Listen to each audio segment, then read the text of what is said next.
For today's video mga idol, magluluto tayo ng menudo. Turuan ko po kayo kung paano magluto ng menudo. Kasi ako, ganito ako magluto ng menudo. Ginayat ko lang ng ganyan kalaki yung baboy. Turuan ko po kayo kung paano magtimpla. Una ko pong linagay yan ay naglagay ako ng oyster sauce at saka 2 piraso na liver spread at saka linagyan ko ng kalamansi at saka tomato paste. Lahat ng mga ingredients mga idol ay hahalo ko na dito at saka naglagay ako ng toyo at saka Sprite at saka tomato sauce at lagyan ko ng ilang piraso ng dahon ng laurel, lagyan ko ng asin, magic sarap. Hindi na po ako naglagay ng bitsin dyan at saka pamintang powder.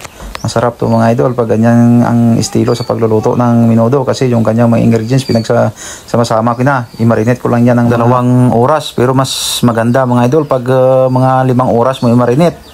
At pagkatapos kung i-marinate ng mga 2 oras yan, agad ko namang kinuha. Piniga ko yan mga idol kasi hindi natin isama yung kanyang minarinate natin. Itabi muna natin yan. Mamaya na lang natin ilagay dyan pag malapit ng maluto. At dito na po tayo mga idol. Nagpainit na po pala ako ng mantika. Nagisa lang ako ng bawang at saka sibuyas.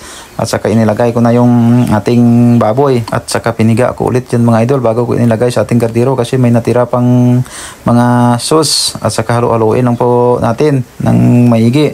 Huwag yung pabayaan na hindi nyo haluin. At kusa lang yan mga idol na magtubi yung ating baboy. Huwag na kayo maglagay ng tubig kasi ako hindi na ako naglagay ng tubig dyan.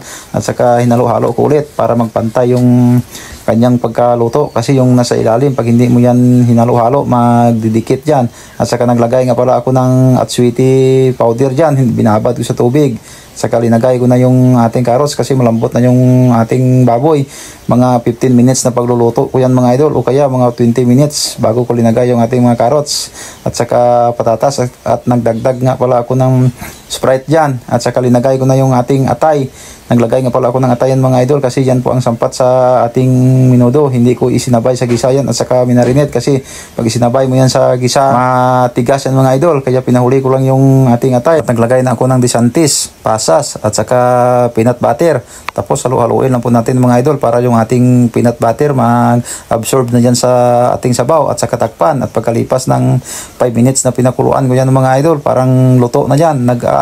I-add ko na yung ating minarinate na stock kanina kasi nandyan po yung lasa niya. Saka naglagay ako ng hotdog at saka bell pepper. Kampyo na po yan mga idol. Mga ilang minuto luto na po yan. Ganyan ang estilo sa pagluto ng menudo. Kayo mga idol paki-comment nyo po yan kung paano kamo magluto ng menudo kasi ako ganito at medyo hindi malapot yung kanyang sabaw. Naglagay ako ng cornstarch para mas lumapot yung kanyang sabaw. Luto na po yan mga idol. Paki-comment po mga idol kung saan na nakaabot yung ating video. At shout out nga pala yan sa mga bago kong followers at sa mga supporters. Maraming salamat po sa inyo.